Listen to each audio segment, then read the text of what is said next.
Njia pekee ya kujua kama mwanaume wako sio choko au anakuhudumia. Yaani kama mdada unajilipia pesa ya saloni, unajilipia pesa ya nyumba, unajilipia karo za shule za mtoto wako, unafanya kila kitu mpaka kope unajiweka mwenyewe. Mwanaume wako yupo tu, ye kazi yake ni kuambia wow umependeza. Huyo mwanaume wako anaweza akawa choko, anashindwa kukuhudumia kwa sababu anasubiri tumhudumie ndipo aje kukuhudumia. Kwa hiyo mwanaume yoyote ambaye hamhudumii mwanamke wake ni choko. Mhudumie mwanamke wako kabla hatuja kuhudumia. Na wadada, kama una bwana ambaye huwa hakuhudumii, yani yeye kazi yake ni kukuita nyumbani kwake alafu anataka akuoche, uende ukaoshe vyombo, uende sijui ukamtandikie, sijui ukamfulie, ukafanyaje, haja kuoa huyo mbwa.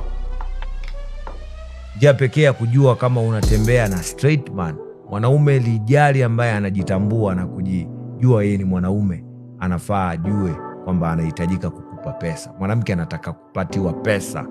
Mwanamke ili apendeze anafaa kuhudumiwa.